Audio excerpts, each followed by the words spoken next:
Hello mga Lods! Panibagong araw, panibagong video na naman mga Lods. So for today's video mga Lods ay gagawa tayo ng bouquet. Ang bouquet na to pala mga Lods ay pa-order to ni Madam. Sabi niya sa akin ay gumawa tayo ng bouquet na nagkakahalaga ng 450 dirham. At ang gusto ng customer niya ay kulay pink daw na mga bulaklak mga Lods. At dahil yan ang nagustuhan ng customer mga Lods ay gagamit tayo ng kulay pink na rose at saka 3 pirasong kulay pink na hydrangea mga Lods.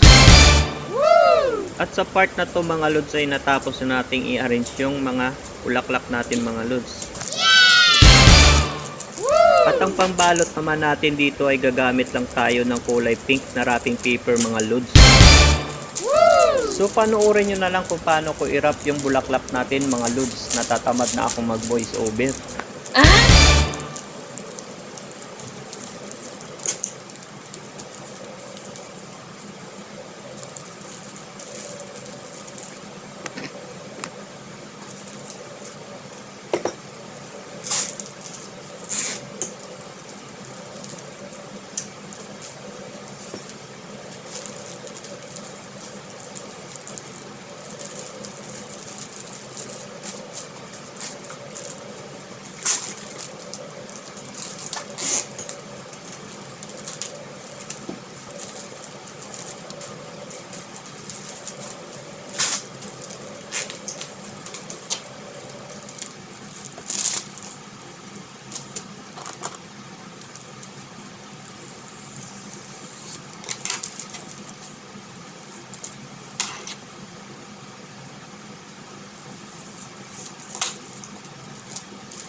Dito mga Lods ay natapos na nating balutin ang ating bouquet.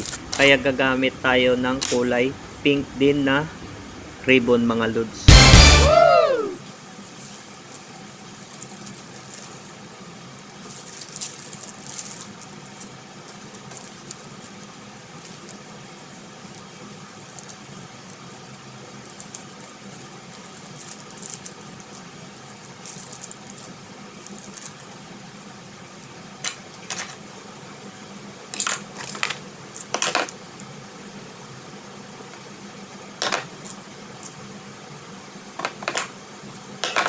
At dito mga Lods ay natapos na natin ang ating ginagawang bouquet. Kaya kung nagustuhan mo to ang video na to mga Lods, paki-like and share and comment na lang mga Lods. Thank you for watching.